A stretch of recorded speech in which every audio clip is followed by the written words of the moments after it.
All right, let's be honest, 2020 has not been the easiest year for many of us. And now more than ever before, more people are struggling with stress and anxiety more than any time than ever for most of us. So in this video, I want to give you some practical tips and strategies that you can use to actually practically reduce your stress and anxiety even during difficult times like this.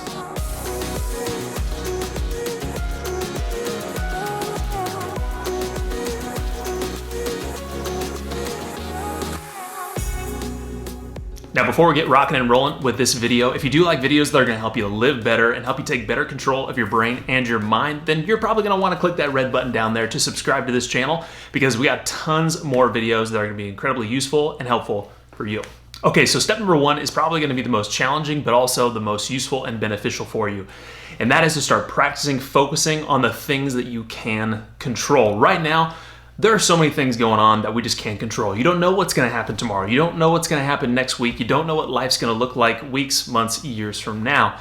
So the only thing that you can control and focus on is what's happening right now. But even deeper than that, the only thing that you can control right now is how you respond to every single day, to every single situation. So take your focus onto the right now and focus more on those things that you can control. What I mean is things that you actually have control over, such as how you're moving your body, what type of input and books are you reading, what podcasts are you reading, what news outlets are you listening to, how much time are you spending on social media, who are the people you're hanging around.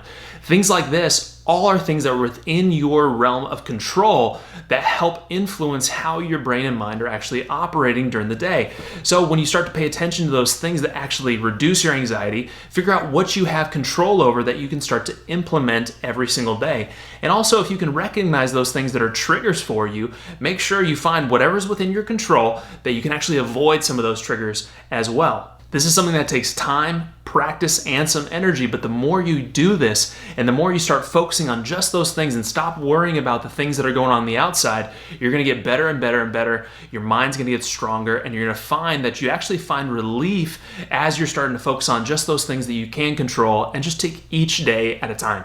Number two, as we start to get more stressed, our breathing becomes more shallow. So as the stress and anxiety of life start to pick up, our breathing starts to get more shallow, a little bit more compressed, and then the lower our oxygen goes, the brain starts to create that slippery slope where we start to get more anxious and more stressed.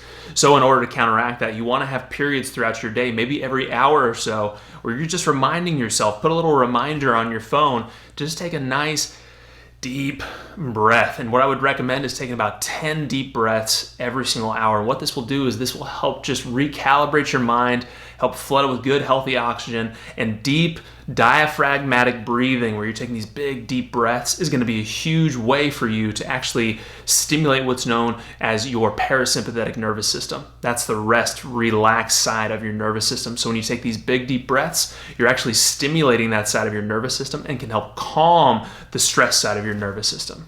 Number three is you are absolutely going to want to make sure that you are maintaining your exercise. I know a lot of the gyms are closed and there's a lot of rules and regulations. Maybe you can't get to the gym, or maybe you're nervous to go to the gym.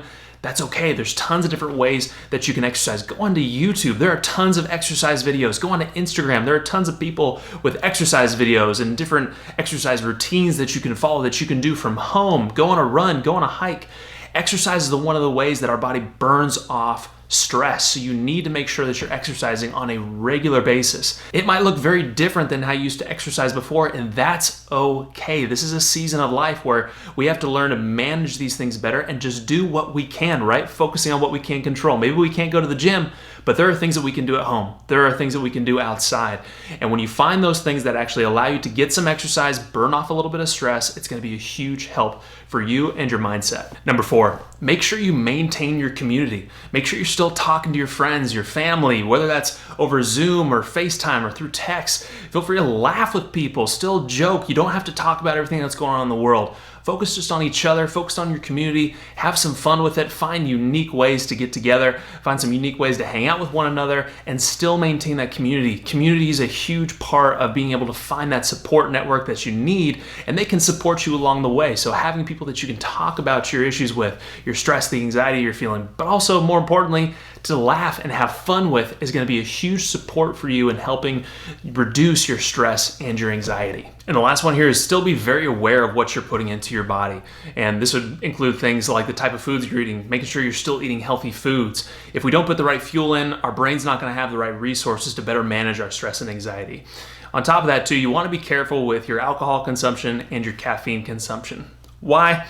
Because alcohol and caffeine both trigger your brain in different ways, and they reduce your brain's ability to adapt to future stress, especially caffeine. Caffeine ramps up your nervous system. It ramps up that sympathetic or stress side of your nervous system, and actually is not the most beneficial thing for you when you're dealing with more stress and anxiety. You don't want to keep ramping up your nervous system. So if you're finding yourself dealing with more stress and anxiety, you might actually want to reduce your caffeine consumption, because caffeine can stimulate that sympathetic nervous system and actually work to your detriment. And the last one here is make sure you're still flooding your mind and your brain with positive input. That would even be things like personal growth books, podcasts, resources.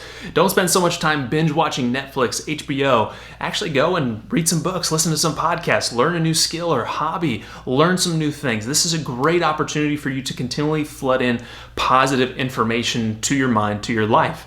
And you have to be very careful of the things that you're allowing into your mind. So this would be a great opportunity for you to take an audit of the things that you're allowing into your life. Maybe you need to take less time on social media. Maybe you need to watch out for how much time you're spending on Facebook, Instagram, TikTok, because maybe you're finding as you're scrolling through Instagram and TikTok, you start to notice, actually, I start to find these videos and it starts to ramp me up a little bit more. It gets me almost more anxious the more I look.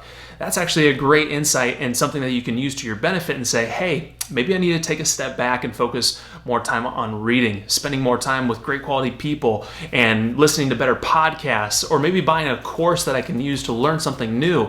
This is a great opportunity that you have right now if you use it wisely, but just be careful of what you're allowing into your brain every single day. Hey guys, thank you so much for taking the time to join me on this video, and hopefully you found it useful, especially in this season of life that we're in. And if you did find this useful, I'd really appreciate it if you click that like button down there. That just lets more people know this is a helpful video. And if you do enjoy videos like this that are gonna help you live better, you're definitely gonna wanna click that subscribe button down there, like I mentioned before, and that's gonna help you get more access to videos like this and let you know when the next one is coming out and coming your way. Thank you guys so much for tuning in. I'll see you guys in the next video.